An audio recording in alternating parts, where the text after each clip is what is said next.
Lagunapreneur, di kesempatan kali ini saya mau mencoba menjelaskan gimana cara men-setup goals, cara men-setup kita membuat mapping dalam sebuah bisnis. Mungkin materi ini dikhususkan untuk bagi vendor atau BDC vendor yang ada di Laguna.com, tapi masih bisa diaplikasikan ke bisnis-bisnis lainnya buat teman-teman di luar sana. Semoga penjelasan ini bermanfaat ya guys. Baik, saya mau coba menjelaskan dimulai dari pengertian dari sini guys, urut-urutannya ya. Mulai dari leads, konversi, customer, rata-rata rupiah per customer, omset, margin, gross profit, cost atau biaya, net profit, life cost, dan saving. Oke, mari kita jelaskan satu persatu ya guys.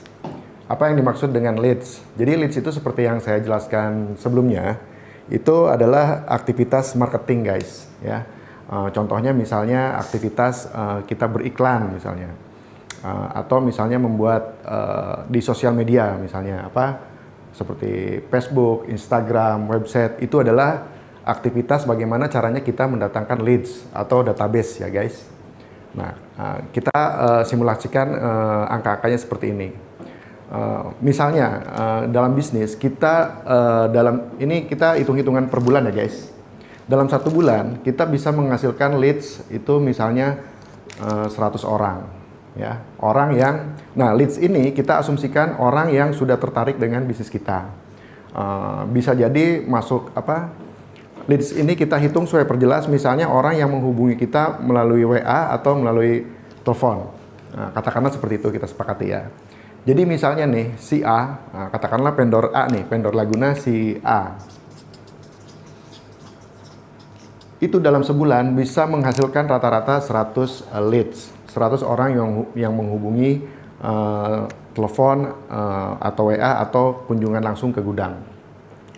Nah, leads ini belum terjadi penjualan guys. Nah, bagaimana caranya kita melakukan aktivitas penjualan? Ini kita asumsikan terkonversi itu misalnya 20%-nya guys ya. Jadi dari 100 orang itu, jika kita bisa mengkonversi 20% saja calon pelanggan tadi, itu akan menjadi customer baru 20 orang guys ya. Jadi 100 kali 20% itu 20 orang. Nah, jika kita asumsikan per customer itu rata-rata pembelanjaannya 2 juta per orang. Nah, kebetulan di bisnis kita ini karena bisnisnya B2B, jadi angka 2 juta ini sangat memungkinkan ya guys, karena rata-rata customer vendor-vendor di Laguna.com itu mereka adalah kepentingannya untuk usaha, untuk bisnis. Jadi pembeliannya itu budgetnya di angka minimal rata-rata kita asumsikan 2 juta. Bahkan bisa yang lebih 5 juta, 10 juta, 50 juta dan seterusnya. Oke, jadi angka 2 juta ini make sense ya guys.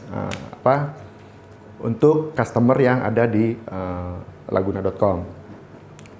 Nah, jika kita asumsikan customernya itu terkonversi 20 dan rata-rata pembelanjaannya itu 2 juta, maka akan ketemu angka omset atau pendapatan atau penjualan itu di angka 40 juta. Oke, nah jika margin itu keuntungan ya guys. Misalnya HPP-nya misalnya berapa? 50.000. Dijual misalnya 60.000, marginnya katakanlah 20% ya. Nah, jadi gross profitnya itu akan ketemu angka di angka 8 juta guys. Oke, nah 8 juta ini jika kita potong dengan cost atau biaya, katakanlah misalnya 20% aja biayanya, itu 1,6 juta ya, akan ketemu net profit 6,4 juta. Oke, nah ini sebenarnya sampai di sini. Nah, ini penting guys. Ini kita dalam bisnis akan mendapatkan net profit. Nah, jangan lupa di bawahnya itu kita pasti ada life cost. Nah, itu kepentingan pribadi kita ya di luar bisnis. Kalau ini biaya dipotong dari operasional bisnis. Nah, dari net profit kita potong life cost kita ya. Setiap orang pasti berbeda-beda. Katakanlah misalnya life cost kita itu adalah 3 juta per bulan. Nah, artinya kita masih bisa saving money itu di 3,4 juta. Nah, nanti ini akan kita jelaskan berikutnya ya. Tentang saving ini sangat penting sekali dalam bisnis. Oke. Jadi mulai urutan dari situ ya. Kita harus melihat secara gambar besarnya. Jadi diurut, dari mana sih ketemu angka-angka ini? Jadi kita dalam bisnis harus terpetakan. Nah, nanti kita akan kelihatan jika kita ingin meningkatkan pendapatan. Oke. Nah, selanjutnya jika misalnya ini sudah terjadi, pasti kita berkeinginan bagaimana caranya meningkatkan pendapatan atau profit, guys. Ya, oke. Nah, ini kan semua ini ada proses-prosesnya. Nah, jika kita asumsikan seperti ini, mau di area mana yang mau kita tingkatkan? Ini saya coba buat simulasinya, kurang lebih seperti ini. Misalnya nih, kita ingin meningkatkan misalnya net profit di angka berapa? Apa yang harus dilakukan? Ini kan angka-angka ini terjadi karena ada aktivitas-aktivitas ini, guys. Nah, misalnya kita improve aja, misalnya di area leads. Nah, yang dari tadinya 100, gimana caranya kita bisa meningkatkan misalnya jadi 150 leads. Nah, berarti aktivitas mana yang harus kita tingkatkan? Oke, leads itu datangnya dari aktivitas marketing, guys. Artinya berarti even kita meluangkan waktu berinvestasi, baik itu dalam bentuk waktu atau uang, kita bisa berfokus di aktivitas-aktivitas ini. Misalnya diperbanyak aktivitas promosinya, misalnya diperbanyak aktivitas membuat kontennya. Nah, ini kita harapkan akan meningkat dari 100 menjadi 150. Oke. Nah, konversi ini ya menjadi customer ini adalah aktivitas bagaimana caranya kita bisa meyakinkan si calon customer tadi untuk terjadi penjualan. Nah, berarti yang harus kita tingkatkan adalah caranya. Bagaimana supaya orang yang tadinya mungkin nanya-nanya doang, orang yang tadinya mungkin masih ragu, itu lebih yakin lagi dengan penawaran-penawaran yang kita tawarkan. Nah, baik, jika kita asumsikan naik 30%, artinya customer kita akan meningkat menjadi 45 orang, guys. Ya. Hanya gara-gara kita meningkatkan aktivitas ini. Kita berfokus meningkatkan leads-nya dan meningkatkan conversion rate-nya. Oke. Nah, jika ketemu angka 45, kita asumsikan rata-rata customer belanjanya hanya 2 juta saja, nggak berubah. Katakanlah semua customer itu rata-rata average kemampuan belanjanya adalah 20 juta per sekali transaksi. Jadi ini kita nggak rubah. Itu angkanya akan berubah, guys. Jadi 90 juta. Bukan 40 juta lagi. Hanya gara-gara kita meningkatkan aktivitas di sini. Menaikkan leads-nya sama konversi rate-nya. Oke? Nah, Margin katakanlah kita nggak usah rubah karena itu harga sangat sensitif ya. Margin itu menyangkut harga, guys. Ya, jadi anggap kita harganya nggak naikin, tetap di margin 20% misalnya. Nah, itu tetap akan ketemu gross profit di angka 18 juta, guys. Perbedaannya lumayan cukup jauh. Ya, peningkatannya sekitar 10 juta. Hanya kita mengimprove di area ini, meningkatkan leads dan menaikkan conversion rate-nya. Oke, nah, cost biayanya anggap katakan karena transaksinya customer lebih banyak, aktivitas penjualan lebih banyak, cost atau biaya kita asumsikan naik menjadi 30% ya, bukan 20% lagi. Oke, dari angka 1,6 juta kita anggap cost biayanya naik jadi 5,4 juta. Terjadi kenaikan yang signifikan. Nah, ini nggak usah khawatir, guys, nggak masalah. Cost itu sebenarnya kalau masih area ininya meningkat, cost meningkat itu tidak jadi masalah. Oke, nah akan ketemu net profit dari 6,4 juta menjadi 12,6 juta. Lumayan signifikan angkanya, guys. Ya. Nah, ini live cost-nya. Nah, itu tadi kebanyakan kita jika naik pendapatan akan naik lifestyle. Nah, kalau bisa jangan, guys. Ini jangan dirubah-rubah. Selama kita masih bisa di angka basicnya, itu jangan buru-buru kalian naikin gaya hidup, guys. Yang kita naikin adalah di saving. Nah, savingnya kita bisa meningkat dari 3,4 jadi 9,6 juta. Guys, nah itu tadi simulasi pertama ya, guys. Nah, sekarang coba kita bikin simulasi yang kedua. Nah, contoh ini, saya katakanlah misalnya kalau aktivitas di leads itu tidak memungkinkan karena sudah mentok misalnya. Terus konversi juga selama ini misalnya sudah mentok, banyak saingan lah bla bla bla misalnya ya. Nah, sekarang gini aja, kita fokus di area satu area aja ini guys. Kita di area rata-rata per customer, kita naikin jumlahnya. Jadi yang tadinya misalnya apa, setiap customer itu belanjanya 2 juta, nah kita naikin gimana caranya per customer itu belanjanya meningkat jadi 5 juta.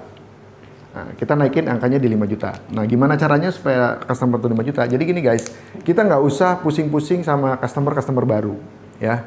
Nah, selama ini kan kita misalnya mendapatkan customer yang terkonversi dari bulan-bulan sebelumnya. Nah, katakanlah customernya itu kita hanya 20 orang saja guys per bulan, ya. Jadi nggak harus banyak-banyak. Jadi setiap bulan kita hanya memaintain 20 customer, tapi belanjanya yang rata-rata 5 juta ke atas.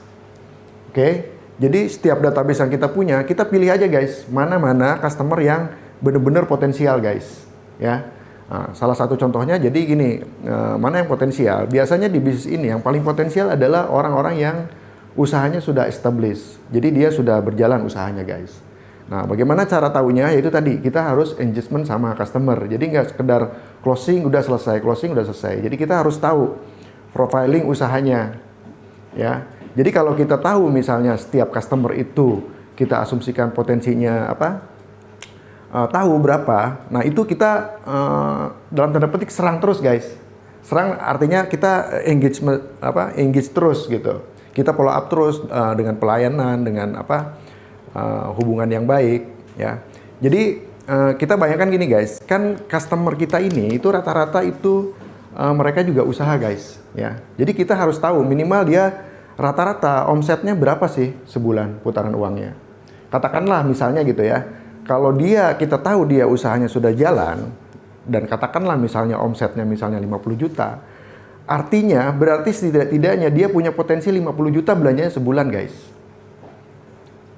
Berarti make sense kalau kita ingin meningkatkan penjualan rata-rata per customer itu 5 juta per bulan, ya. Kalau kita punya 20 aja customer yang punya potensi dia belanja rata-rata per bulan 50 juta, dengan asumsi ke kita belanja 5 juta aja itu udah make sense guys. Sisanya 45 juta lagi anggap dia ke vendor lain atau ke supplier lainnya, ya.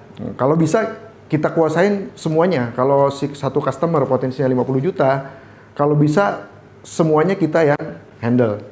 Nah, ini kita asumsikan kita hanya 2,5%-nya saja dari anggap setiap customer itu yang punya potensi 50 juta per bulan, ya.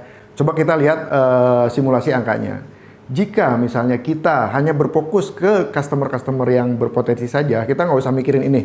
Event ini naik, itu anggap aja kita bonus ya. Nah, misalnya lead tetap datang terus, anggap aja kita nggak hitung gitu. Yang kita hitung adalah benar-benar customer yang sudah kita anggap customer tipe A misalnya, yang sudah kita tahu bahwa dia potensinya misalnya per bulannya belanjanya itu rata-rata 50 juta per bulan, misalnya kurang seperti itu, ya. Jika kita